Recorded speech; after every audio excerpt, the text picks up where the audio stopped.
మీ business ఏదైనా మీ ఊర్లో promotion చేయాలంటే అది సుమన్ టీవీతోనే సాధ్యం. ఇప్పుడే సంప్రదించండి.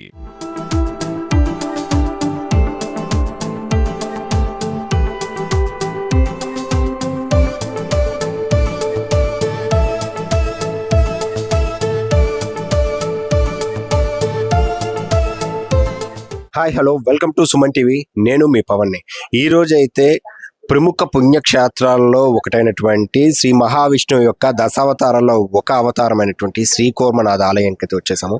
ఈరోజు ఈ ఆలయంలో తాబేళ్ళు అంటే గుట్టలుగా తాబేలు చనిపోయిన తాబేళ్ళని అయితే దహన సంస్కారాలు కాల్చివేయడం అయితే జరిగింది. అటువంటి తాబేళ్ళ ఖననం జరిగినటువంటి ఈ ప్రదేశాన్ని హుటాహుటిగా స్థానిక ఎమ్మెల్యే గుండు శంకర్ గారు అయితే వచ్చి సందర్శించడం జరిగింది. దీనిపైన ఎవరైతే చర్యలు చేసుకున్నారో వారిని కఠినంగా శిక్షించాలని కూడా డిమాండ్ చేస్తున్నారు ఇక్కడ స్థానికులు. ఒకసారి స్థానిక ఎమ్మెల్యే గారితో మాట్లాడే ప్రయత్నించేద్దాం. సార్, ఇప్పుడు తాబేళ్ళు అయితే ఇక్కడ చనిపోయి అంటున్నారు కదా, ఒకసారి ఎన్ని తాబేలు చనిపోయి అంటే మీరు లెక్కకి ఇక్కడ చెప్పడం అయితే 15 తాబేలు అంటున్నారు. ఈరోజు గోడ చివరికి వెళ్ళినట్లయితే 50 నుంచి 100 తాబేలు వరకు అక్కడ కనబడే పరిస్థితుంది. అదే మరి చూడాలి దానికి. అందుకే ఇప్పుడు చెప్పాము, ఆ మొత్తం వచ్చేవన్నీ కలెక్ట్ చేస్తాము. అవన్నీ చూసి దానికి కూడా టెస్టులు చేసి అసలు ఈ రికార్డు కూడా ఇవన్నీ కరెక్ట్ చేసుకొని ఈఓ గారు ఒకటి లేరు, ఆయన సెలవు మీద వెళ్ళడం మెయిన్ ప్రాబ్లం. అయినప్పటికీ ఇన్ఛార్జ్ అసిస్టెంట్ కమిషనర్ ఎండోమెంట్ జిల్లా ఆయన వచ్చారు. దానిపైన పూర్తిగా దర్యాప్తు చేసి తగు చర్యలు తీసుకుంటాం. కాల్చిస్ ఉన్నాయి కదా, ఇక్కడ కాల్చొచ్చా? కాల్చడానికి కాదు అంటే ఇప్పుడు అఫీషియల్ ఫెర్టిలిటీస్ అవ్వకూడదని లేదు, అవ్వచ్చు. కాకపోతే దాన్ని పోస్ట్ మార్టం చేసి అఫీషియల్ గా కాల్చాలి. అలా లేకుండా దహనం పెట్టాలి. అలా కాకుండా ఎందుకు ఎలా చేశారు అనే దానిపైన మనం ఆలోచిస్తున్నాం. గుడిలో సీసీటీవీ కెమెరాలు ఏమైనా ఉన్నాయా? అటువే ఉన్నాయి, సీసీటీవీ కెమెరాస్ కూడా ఉన్నాయి. అవి కూడా తీసుకొని అవన్నీ ఫుటేజ్లు తీసుకొని తప్పకుండా మనం దానిపై దర్యాప్తు చేస్తాం. చూశారు కదా, ఈ రోజు అయితే శ్రీకూర్మ ఆలయంలోనేటువంటి తాబేళ్లు అంటే సాక్షాత్తు దర్శనమిస్తున్నటువంటివి, కూర్మ అవతారంలో దర్శనమిస్తున్నటువంటి తాబేళ్లు ఈరోజు సాక్షాత్తు ఆ విష్ణుమూర్తినే కళ్ళ ముందు కనబడుతున్నటువంటి భక్తులందరూ కూడా వచ్చి దర్శించుకుంటున్నటువంటి ఆ తాబేళ్లు ఈరోజు ఆ శవాలుగాను సగంగా కాలి దహన సంస్కారాలు జరుగుతున్నటువంటి పరిణామం ఒక్కసారిగా హఠాత్తుగాను అందరి యొక్క మనోభావాలను కూడా దెబ్బతీసినట్లయింది.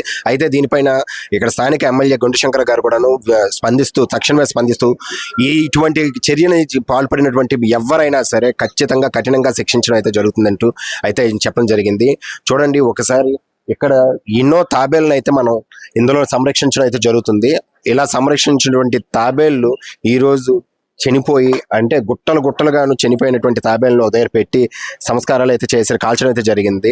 అసలు ఇది కాల్చాల్సిన పరిస్థితి ఎందుకు వచ్చింది, ఎవరు చేశారు, ఇవన్నీ కూడా ఇక్కడ ఉన్నటువంటి సీసీ ఫుటేజ్లోని కలెక్ట్ చేసి సేకరించి వారిపైన తగిన చర్యలు అయితే చేసుకోవడం జరుగుతుంది.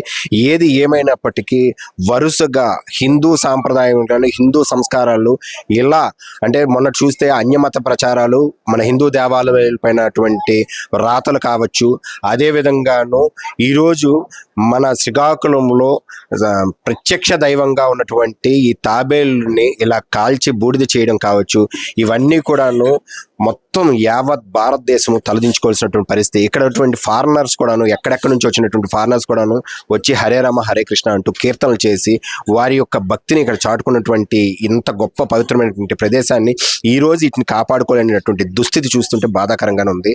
అంటే మీకు ఈ దేవాలయం చరిత్రలోకి వెళ్ళినట్లయితే పూర్వం బ్రిటిష్ కాలం నుంచి కానీ రాజుల కాలం నుంచి కానీ అయినట్లయితే అక్కడ ఈ దేవాలయాల నుంచి అంటే వీటిని కాపాడుకోవడం కోసం వీటిపైన మైనపు పూతను వేసి ఇక్కడ దేవాలయం లేదు ఒక కొండగాను చిత్రీకరించి వాళ్ళు దండయాత్ర సాగించి వెళ్ళిపోయిన తర్వాత మళ్ళీ ఈ దేవాలయాన్ని పరిరక్షించుకున్నటువంటి అంత గొప్ప చరిత్ర కలిగినటువంటి ఈ దేవాలయంలో ఇక్కడ సాక్షాత్తు విష్ణుమూర్తి అవతారంలో ఉన్నటువంటి ఈ తాబేలు అవతారము కూర్మనాథుని అవతారాన్ని కాపాడుకోలేకపోవడం అయితే చాలా బాధాకరమైన విషయంగా చెప్పవచ్చు. చూస్తూనే ఉందాం. Thank you, Suman TV.